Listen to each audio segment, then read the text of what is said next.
함께 하나님의 말씀 다니엘서 9장 15절에서 19절까지의 말씀을 보겠습니다.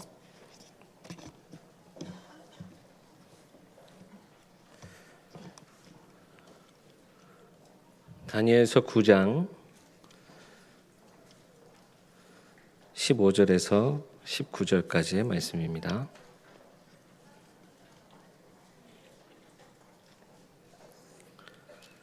제가 봉독하겠습니다.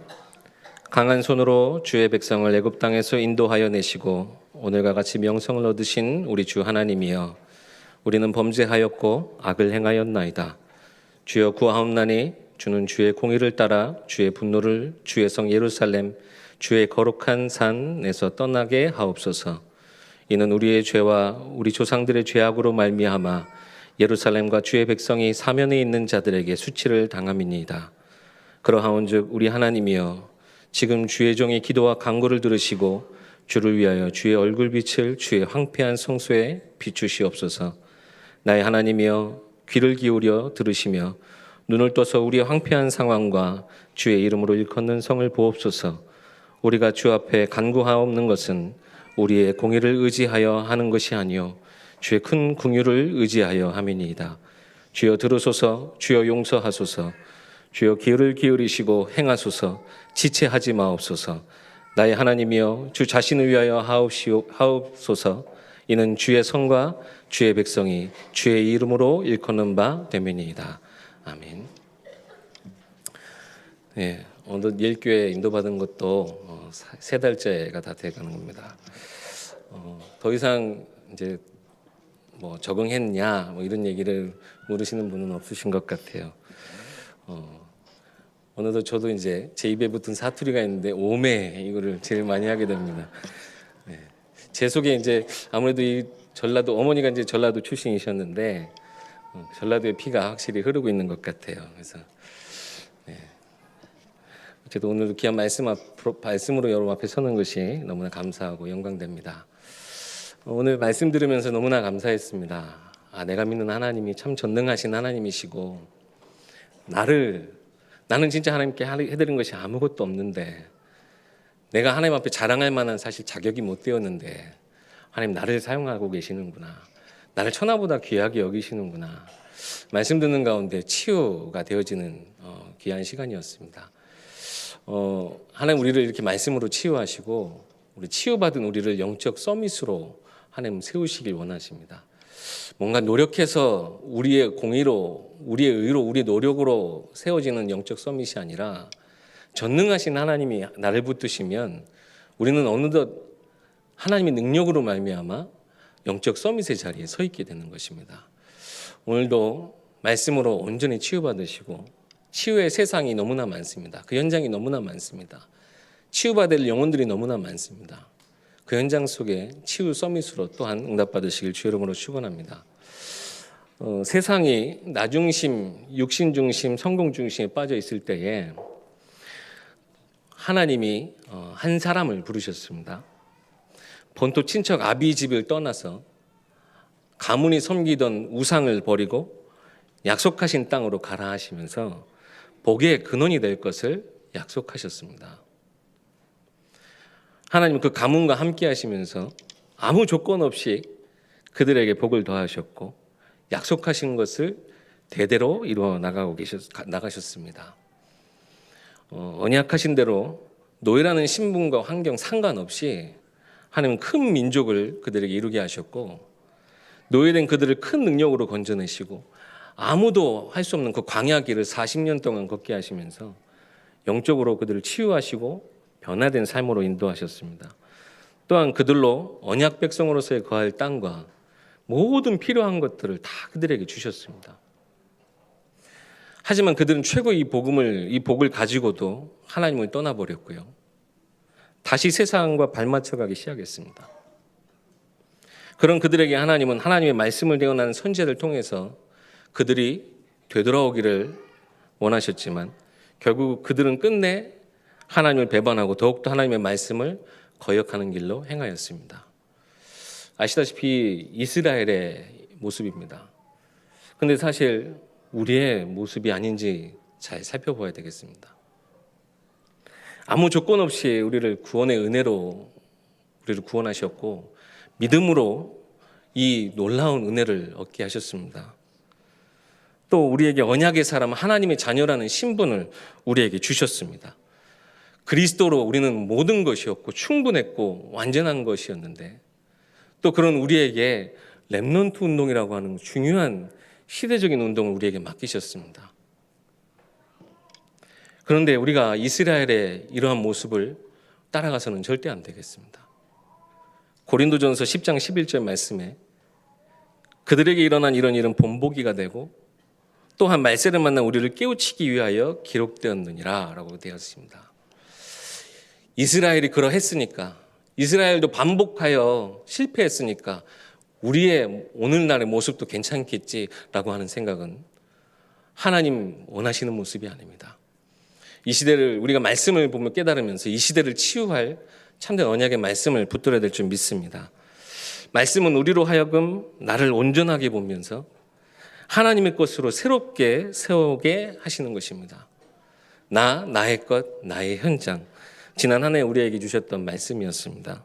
이 말씀을 절대 잊지 말고 배응망덕한 이스라엘을 위해 하나님 하신 일, 오늘 말씀을 통해서 전해드리려고 하는 바벨론 시대의 포로 시대 때 역사하셨던 그 영적 서밋의 응답들을 보면서 우리 또한 이 영적 서밋의 응답을 누리고 오늘 말씀하신 것처럼 우리 예일교회는 치유하는 교회로서 응답을 꼭 받아 누려야 될 줄 믿습니다. 가장 먼저 다니엘과 세 친구에 대해서 말씀을 좀 나누겠습니다. 사드락, 메삭, 아벳느고라고 잘 아시죠? 근데 성경을 잘 보니까 그거는 그 본명이 아니잖아요, 그죠? 새롭게 얻은 이름이고 다니엘은 다니엘인데 다니엘도 그렇게 따지면 벨드사살인데 이들의 세 친구의 이름을 혹시 아십니까? 하나냐, 마사엘, 아사랴입니다. 이 다니엘과 세 명의 믿음의 청년들이 아주 놀라운 일을 하였습니다. 이스라엘이 먼저 아수르에서 완전히 처참히 짓밟히고 남유다 또한 바벨론에 의해서 완전히 짓밟혔습니다. 느부갓네살 왕이 남유다를 정복하고 남유다 안에 있는 이스라엘 백성들 가운데 지혜롭고 용모가 뛰어나고 그들에게 어떻게 보면 그 패권 국가로서의 그 모든 일들을 감당할 수 있도록 돕는 일을 시키기 위해서 이스라엘 백성들 중에서 우리 청년들을 자기 본국으로 포로로 끌고 갔습니다. 그때 여러 무리 중에 우리 다니엘과 이 세 친구가 가게 되었는데 이들의 시작은 처음부터 믿음의 결단으로 시작됐습니다. 3년 동안 이들이 학문을 배우고 언어를 배우고 그동안 어떻게 보면 먹을 음식과 모든 포도주를 다 제공하면서 느부갓네살 앞에 세우겠다라고 했는데 다니엘과 이 세 친구는 그 왕의 음식 그리고 포도주를 거절했습니다. 그리고 채식을 통해서 우리는 먹겠다, 우린 지내겠다라고 선포합니다. 근데 사실상 그것은 환관장이 그걸 허락해야 했던 일이었거든요. 근데 환관장이 그들의 믿음을 보고 그것을 허락했습니다. 그럼 열흘만 우리가 하는 걸 보고 그때 판단해달라. 아니나 다를까 열흘만 채식을 먹었는데요. 얼굴빛이 다른 이들보다 더 하나님이 그 얼굴에 빛이 나게 하셨어요. 그들이 뭐 채식주의자도 아니었고요. 채식이 좋다 이것을 말하는 것이 아닙니다. 그들의 믿음의 결단에 하나님이 증거를 주셨어요. 그들의 믿음의 결단은 단순히 어떻게 보면 우리를 멸망시킨 그 나라에 대한 반항 또한 아니었습니다. 어떻게 보면 우리가 온전히 하나님만 의지하겠다. 절대 우상의 세력, 그 세상의 힘 아닌 하나님만 의지하겠다라고 하는 그 결단이었습니다. 그 결단의 시작에 하나님 이 세 청년과 다니엘을 통해서 놀라운 일을 하셨습니다. 특별히 우리 다니엘서를 쭉 읽어보시면 좋겠습니다. 여러 왕조를 겪게 됩니다. 그 중에서도 아까 말씀드렸던 느부갓네살 왕과 벨사살 왕과 다리오 왕, 이 세 왕을 섬겼던 이야기가 구체적으로 나오고 있고 모든 시대에 사실상 계속 반복해서 어떻게 보면 그 반역이 일어나고 왕조가 바뀌고 지배국가가 바뀌고 그 와중에도요 다니엘은 늘 하나님 그들을 앞에 세우는 놀라운 은혜를 허락하셨습니다. 느부갓네살 왕은 사실상 오늘 아침에 거라사 광인에 대해서 말씀을 배웠는데 느부갓네살 왕도 어떻게 보면 광인과 같았어요. 어느 날 꿈을 꾸는데 꿈 내용이 너무나 자기로 하여금 범민되게 잠을 못 잘 만큼 힘들게 하는 겁니다. 이 꿈을 해석해낼 자를 찾는데 아니 꿈을 내용을 말해줘야 될 것 아닙니까? 꿈 내용도 말하지 않고 내 꿈을 꾸고 내가 꾼 꿈이 무엇인지 그 꿈을 해석하는 자 빨리 나오라 이겁니다. 모든 바벨론의 그 지혜자들 다 찾는데도 안 나와요. 나올 수가 있겠습니까? 근데 하나님이 이 꿈을 다니엘에게 환상으로 보여주시고 정확하게 그 꿈을 해석하게 하셨습니다. 그로 인해서 느부갓네살 왕이요 놀랍습니다. 다니엘에게 절하면서 하나님을 찬양하기 시작합니다. 너무나 그 꿈에 대해서 정확하게 말하고 정확한 해석을 보여줬기 때문에 그렇게 그 꿈의 내용에 대해서 기쁘게 여기고 다니엘이 추천으로 새 친구 이 친구를 모든 지방의 환관으로 세웠는데요. 그렇게 하나님을 체험하고도 느부갓네살 왕은 자기 신상을 세워서 모든 족속으로 하여금 자기에게 절하라 명령합니다. 근데 그 명령에 새 친구가 불복종합니다. 그러면서 이제 고발당해서 그 느부갓네살 왕 앞에 섰을 때에 말하지 않습니까? 여러분 잘 아시는 말씀입니다. 우리가 사실 이 얘기는 대답할 필요도 없습니다, 왕이요. 우리는 절대 당신에게 절하지 않습니다. 우리가 하나님이 살아계시거든 우리를 당신의 손에서 건져내실 것이고 그리 아니하실지라도 우리는 절대 당신에게 절할 수 없습니다. 그 믿음의 결단 그대로 그 실행에 옮겼는데요. 아시다시피 풀무불에 던졌지 않습니까? 근데 느부갓네살 왕이 환상 같은 그 일을 보게 됩니다. 풀무불이 너무나 뜨거워서 7배나 막 열받아가지고 7배나 더 뜨겁게 했는데 워낙 뜨거워가지고 이 새 친구를 붙잡고 있던 옆에 있는 사람들이 탈 만큼 뜨거웠어요. 근데 그 풀무불에 분명히 사람을 던졌는데 세 사람을 던졌는데 네 사람의 형상이 그 불 가운데서 왔다 갔다 한다는 거죠. 나중에 이 불에서 나왔는데 털끝 하나도 타지 않고 하나님이 그들을 보호하신 것을 느부갓네살 왕이 봅니다. 그러면서 뭐라고 했느냐? 하나님을 경외하고 찬양하고 하나님에 대해서 경솔하게 얘기하는 자는 내가 그 집안을 완전히 거름밭으로 만들어버리겠다. 이 조서를 내려서 모든 사람이 하나님을 영광스럽게 찬양하도록 조서를 내립니다. 근데 또 꿈을 꾸게 되죠. 그 두 번째 꿈이 사실상 자기 인생에 대한 자기 후에 대한 일인데 역시나 이제 잘 꿈을 해석해 줬던 다니엘에게 그 꿈을 해석을 의뢰합니다. 근데 그 꿈의 내용이 굉장히 어떻게 보면 받아들이기 힘든 만큼 그 꿈의 내용대로 결국엔 느부갓네살 왕이 어떻게 됐냐.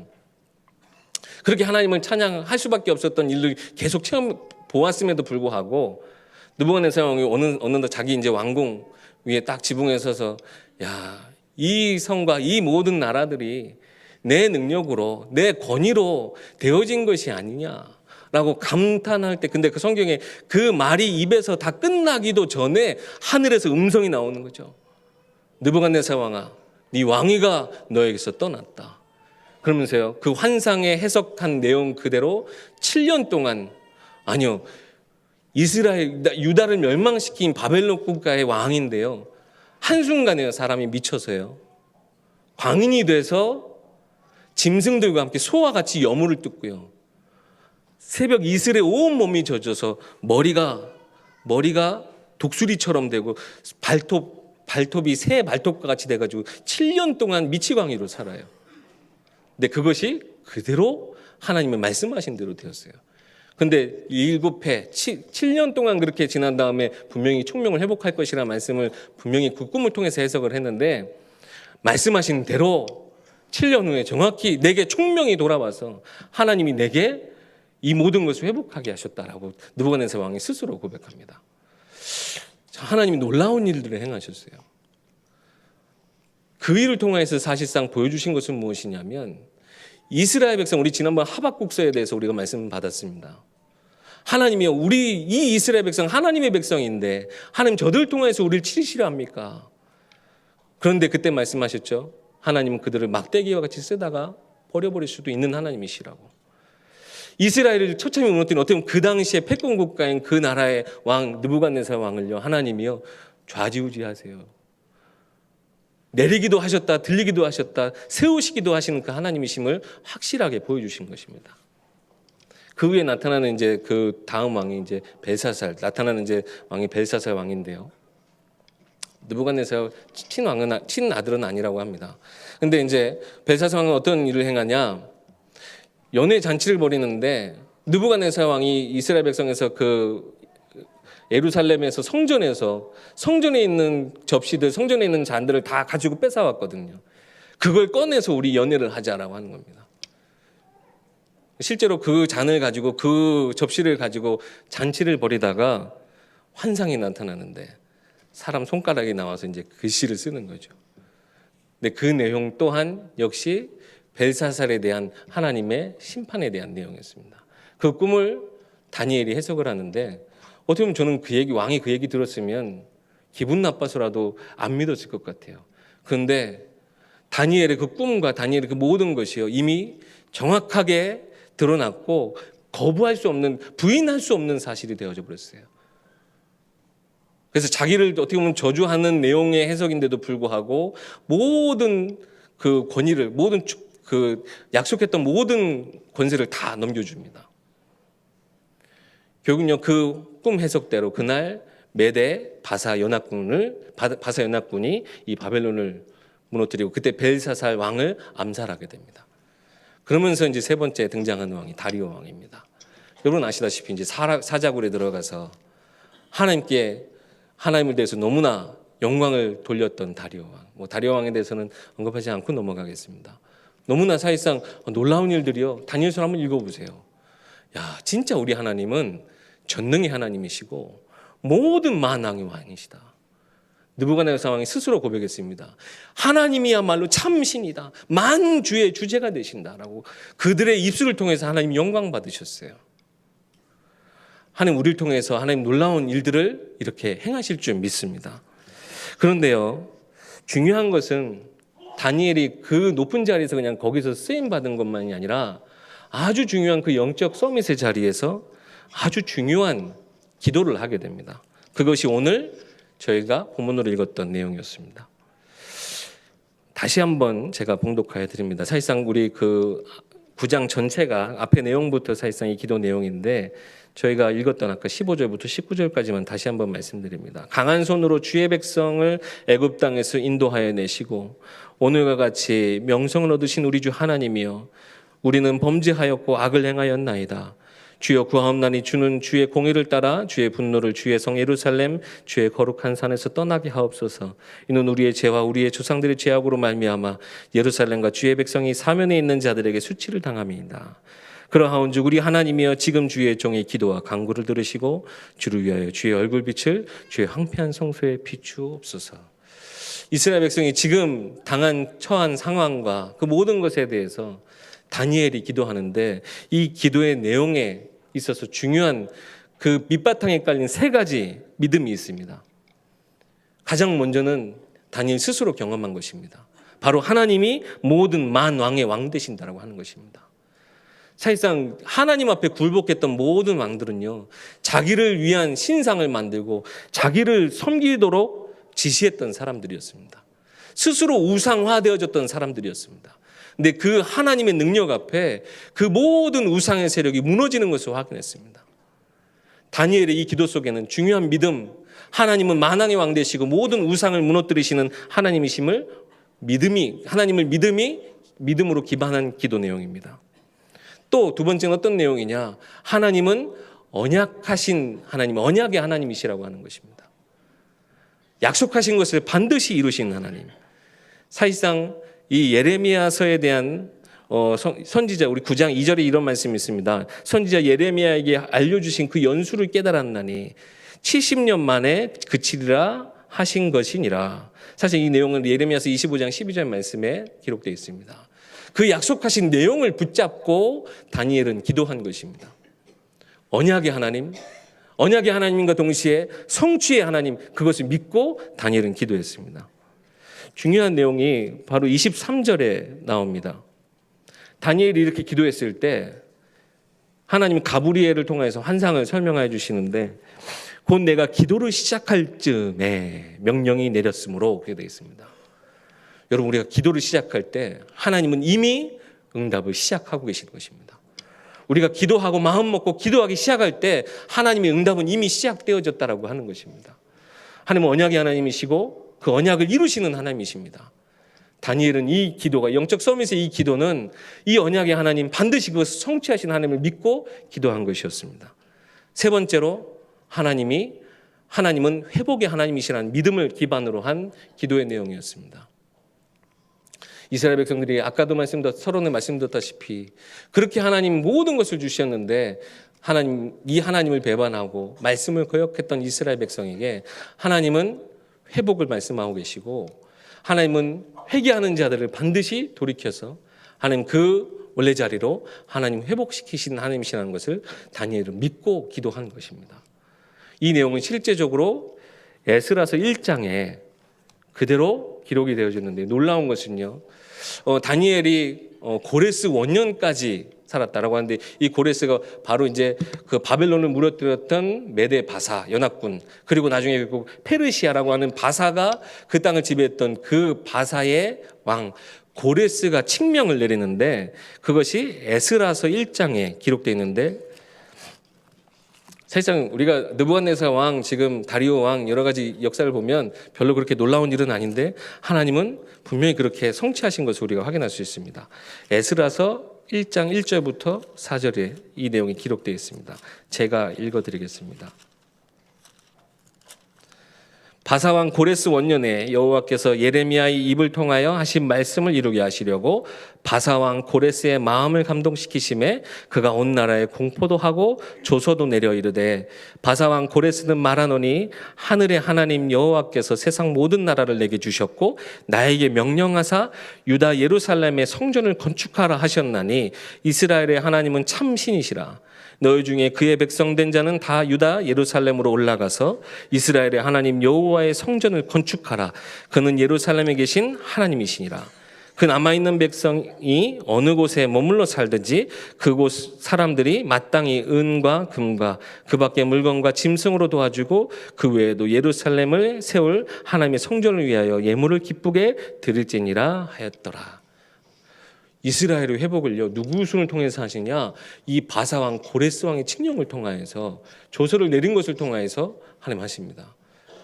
이스라엘 백성 스스로의 힘이 아니라 하나님께서 행하시는 것을 또한 보여주셨습니다.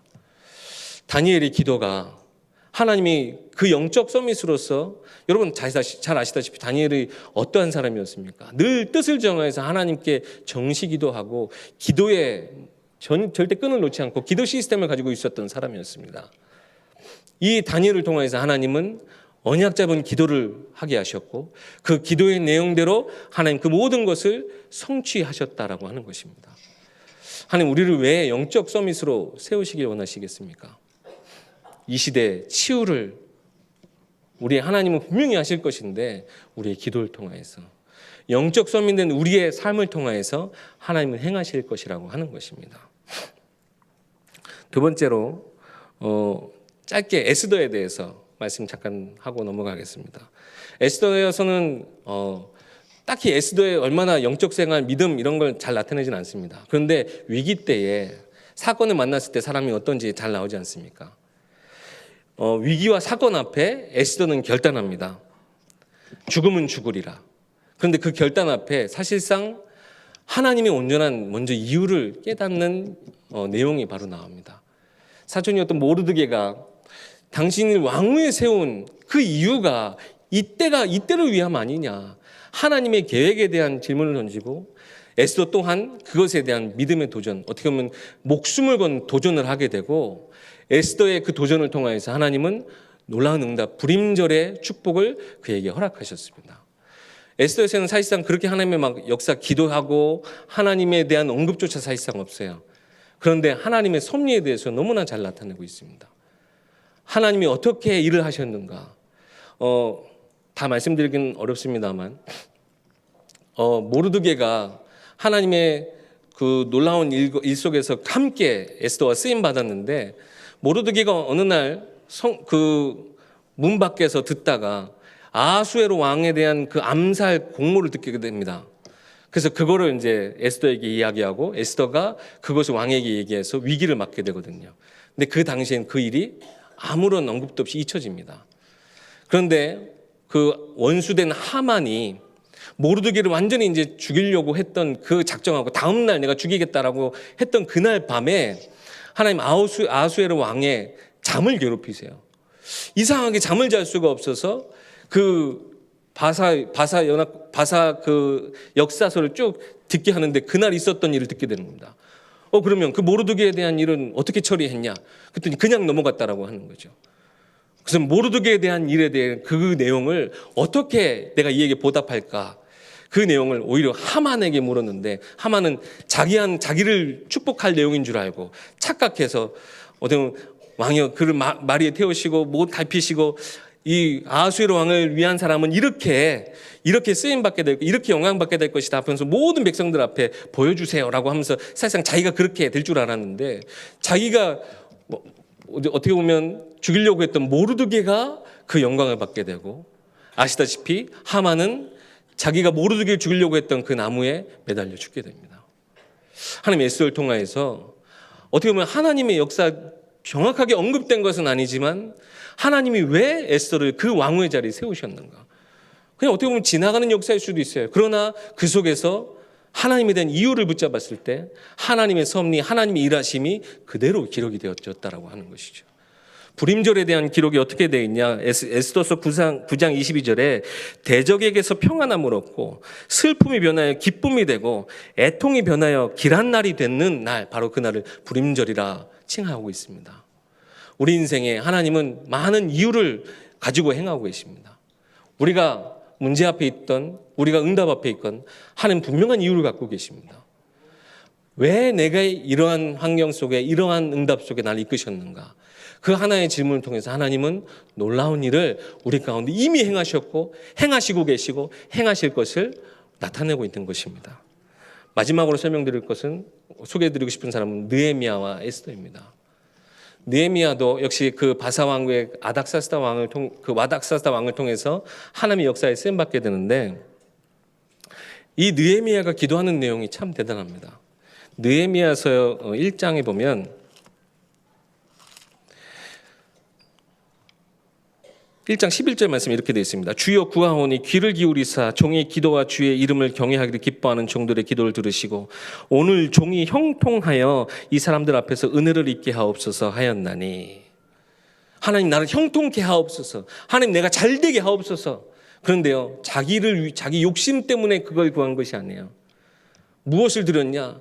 분명히 고레스 왕 칙명을 통해서 이스라엘 백성이 자유함을 얻었음에도 불구하고 그 성읍이 계속 약탈과 성문이 그리고 성벽이 완전히 무너졌다는 얘기를 듣고요.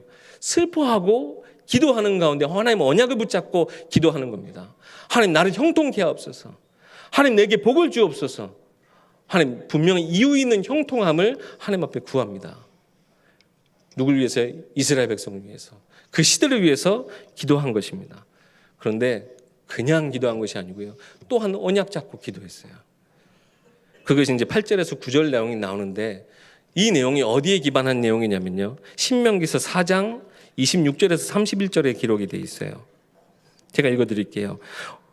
모세에게 하신 내용인데요. 내가 오늘 천지를 불러 증거를 삼노니 너희가 요단을 건너서는 얻는 땅에서 속히 망할 것이라. 너희가 거기서 너희의 날이 길지 못하고 전멸될 것이니라.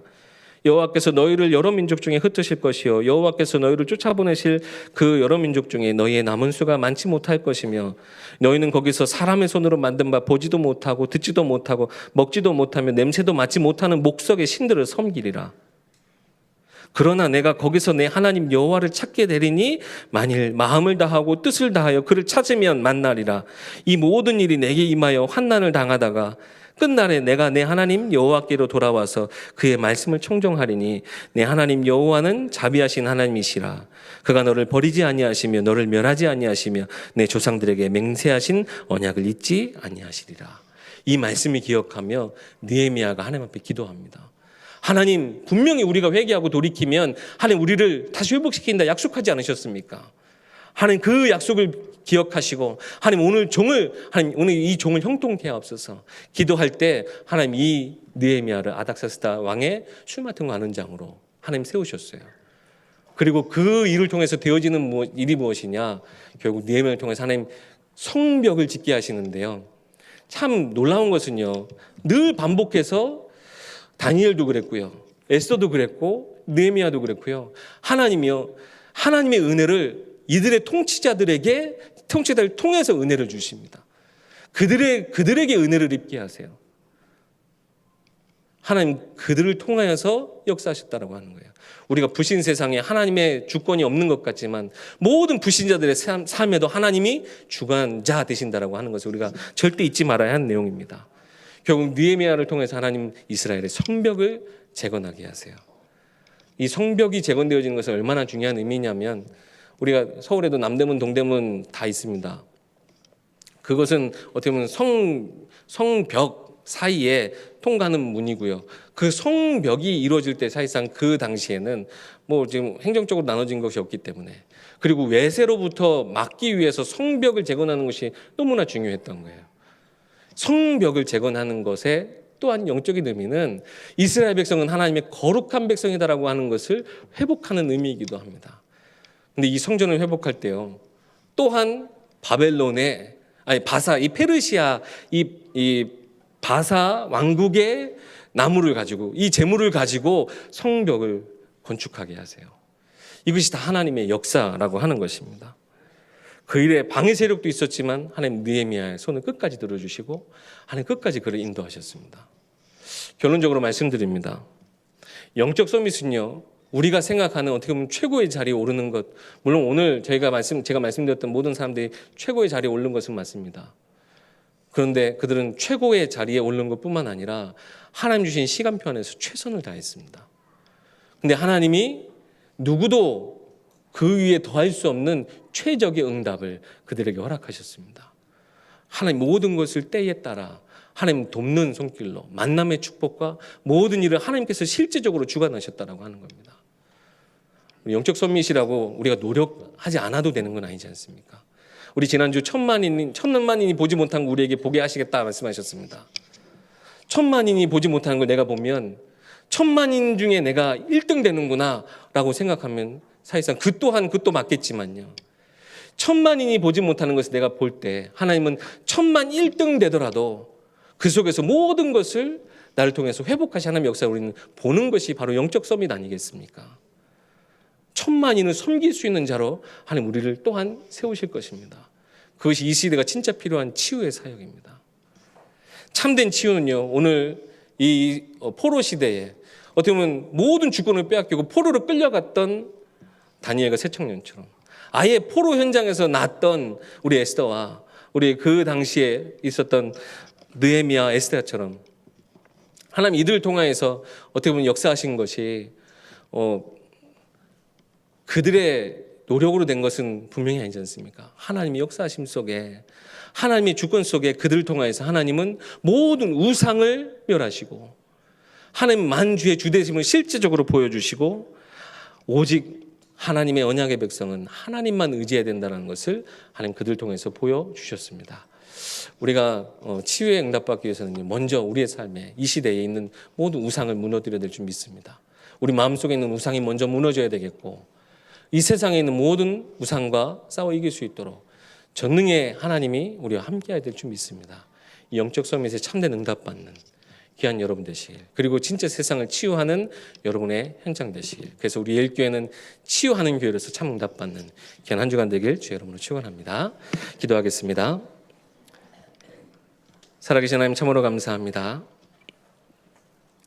하나님 우리의 수준과 우리의 능력과 상관없이 은혜로 이 모든 것을 우리에게 주셨고 전능하신 하나님과 함께함으로 말미암아 영적 서밋의 자리에 설 수 있도록 우리에게 참된 믿음 주심을 감사합니다.